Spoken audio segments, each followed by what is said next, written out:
નમસ્કાર દર્શક મિત્રો, તહેલકા ન્યૂઝમાં આપ સૌનું હાર્દિક સ્વાગત છે। રાહુલ ગાંધી માફી માંગે, ભરૂચ ભાજપ દ્વારા કરાયું વિરોધ પ્રદર્શન।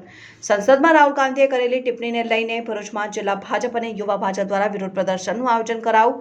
ભરૂચમાં યોજાયું વિરોધ પ્રદર્શન। ભાજપ દ્વારા કરવામાં આવ્યું આયોજન। રાહુલ ગાંધીના નિવેદનનો વિરોધ હિન્દુઓ માટે આપ્યું હતું નિવેદન। રાહુલ ગાંધી માફી માંગે એવી માંગ।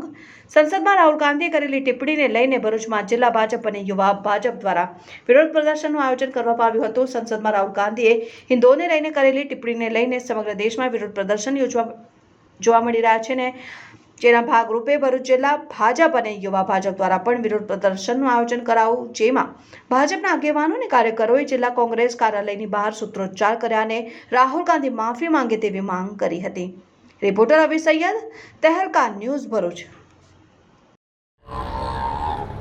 ગત સંસદ સત્રમાં વિરોધ પક્ષના નેતા રાહુલ ગાંધીએ જે હિન્દુ વિરોધી નિવેદન કરી અને હિન્દુઓને હિંસક ઠેરાવી જે પોતાની મંદબુદ્ધિનું પ્રદર્શન કર્યું છે અને હિન્દુઓની જે લાગણી દુભાવી છે તેને ભારતીય જનતા યુવા મોરચો ભરૂચ જિલ્લા તથા ભારતીય જનતા પાર્ટી ભરૂચ જિલ્લા સખત શબ્દોમાં વખોડી કાઢે છે।